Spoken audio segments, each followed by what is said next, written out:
Ruthie here with your review for McCalls pattern 6742. This is the front of the envelope.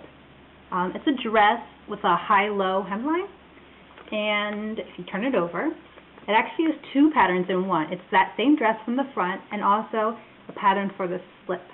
I did view B, that's the slip, and here it is. So back up a bit here. There you go. Here it is from the front. Look at the neckline. It did not come out as good as I had hoped it would, but there it is. We'll talk about it. And here it is from behind.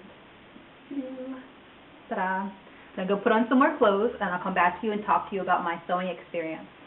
Hi, so I'm back again, and I'm still wearing the slip, but now I've got a dress over top, just so show you how it looks underneath the dress. And let's talk about the first. This is my first time doing four things. First time sewing on the bias. The first time working with a slippery fabric like charmeuse. It's my first time sewing French seams, and the directions were good for that. They were pretty good. And it was my first time sewing straps, so pulling something through, inside out, that kind of sausage thing. And that was hard, but I got through it. And now it's time for a beep, beep, beep PSA. So, this is my first time sewing as a slippery fabric, and I went online to see what people recommend doing to succeed at that. And I came away with two indispensable pieces of advice. One, you should definitely use a rotary cutter to cut it out so that you don't have to pull the fabric away and get your scissors underneath. That was good advice. The second thing was to starch the fabric before cutting it out so that it's crinkly like this and stiff, as opposed to like this, all slinky and willing to bend. And I did that, and I thought that was great advice. And the only time I would say that's not great advice is in a binding situation.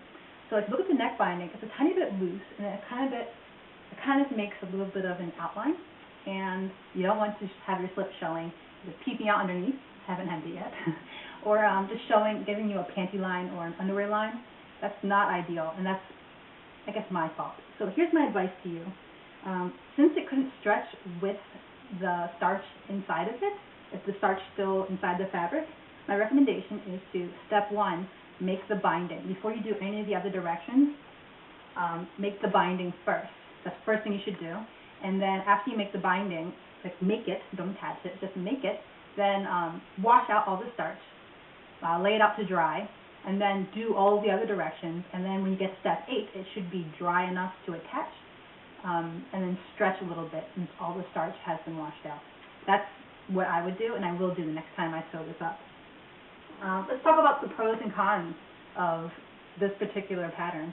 I liked that it was very flattering. I think it looks okay for a slip. Sometimes slips can look a little bit old-fashioned and embarrassing. I think it's okay. Also, it's a good fit.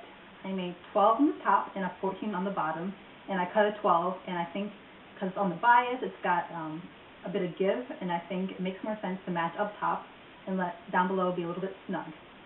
Just because I think it shows more if there's too much fabric in the bust area. Another good thing about this, and this was huge for me, is that you needed no notions to do this project. All you needed was fabric and thread. You didn't have to buy a zipper or any sort of elastic or bias binding from the store and things like that. All I needed was fabric, and I like projects like that because it's very easy to get started.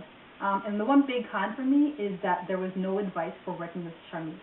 Sometimes when you buy the pattern envelopes, say you're working with knits, there will be advice on how to work with knits. Stitch length and how to pull how to stretch as you're sewing. This had nothing like that, and I think that would have helped make the garment a little easier to sew together. I'll definitely make it again, and I think next time around I will probably, though, use a natural fiber, maybe rayon, because I did it with a polyester charmeuse that was like $2 a yard, and I thought, well, that'll work, but the problem is it's a little bit staticky, and that's my fault. So going forward, I would say wouldn't do that again. Definitely get rayon. Okay, so thank you for watching, and see you next week.